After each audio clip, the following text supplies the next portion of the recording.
Way up in the North Atlantic, there's this place that honestly feels like it's been ripped right out of a fantasy novel. It's a land of impossible contrasts, and its story, well, it's a story of human endurance that is truly one of a kind. Today, we're going to dive into the incredible story of Iceland. And I mean, you can totally see why someone would say that, right?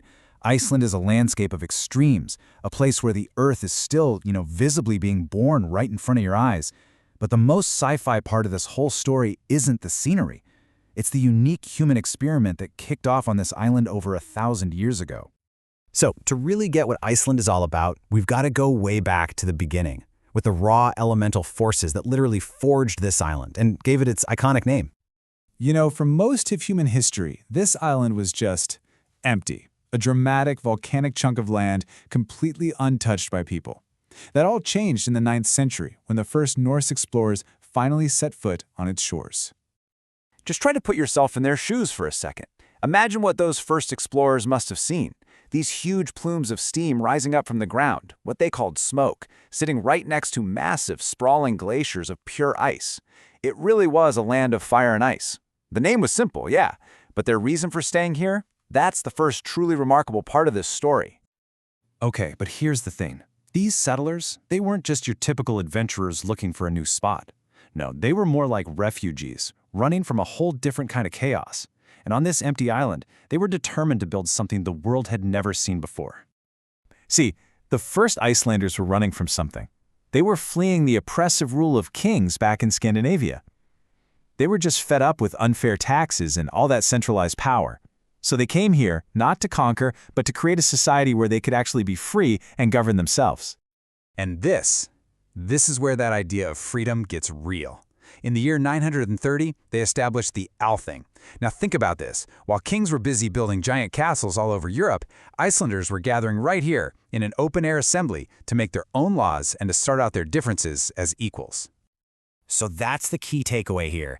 The foundation of Iceland was built on an idea that was just radical for its time. A nation with no monarch, governed by its own people, smack in the middle of this wild, untamed landscape. But, that dream of a free society, it was always under threat. Not from invading armies, but from the very ground they were standing on. Life in Iceland was about to become a constant, brutal fight for survival. The year is 1783, and this year is one of the absolute darkest moments in Iceland's history. It was a moment when it really seemed like the island itself was trying to just wipe everyone out. This was the year of the Laki eruption. I mean, look at these numbers. The scale of what happened it's just hard to wrap your head around. The eruption didn't just spew lava. It let out this huge cloud of poisonous gas that basically suffocated the island. It killed half of all their livestock and a third of the entire human population. The nation was perilously close to being wiped out for good.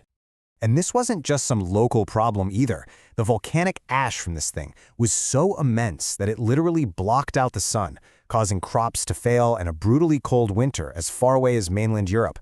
It's just a stark reminder of the incredible power that's always simmering right under Iceland's surface.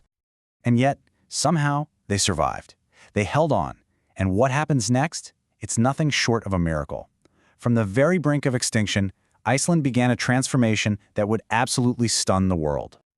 I mean, this contrast right here just says it all, doesn't it? The Iceland of the early 20th century was one of the poorest nations in Europe, period. Fast forward to today, and it consistently ranks among the wealthiest and safest on the entire planet. So the big question is, how? How in the world did they pull that off? Well, it really boils down to 3 incredibly smart moves. First, they invested heavily in widespread, free education for everyone. This created a super-skilled population ready for a modern economy. Second, they turned their greatest threat, volcanoes, into their greatest asset. They started using the Earth's natural heat, geothermal energy, to get nearly free, clean power for their homes and industries.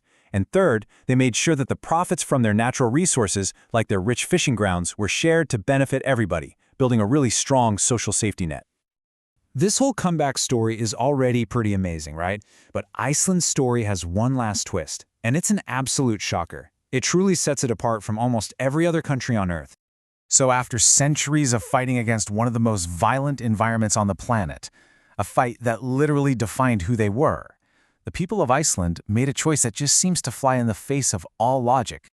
They decided not to have an army, like, at all.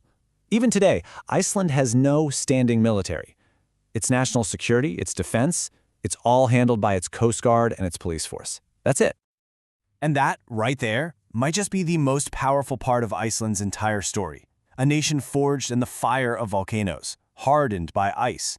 A people who fought for survival against these insane odds, and in the end, chose a path of total peace. So it really leaves you wondering, doesn't it?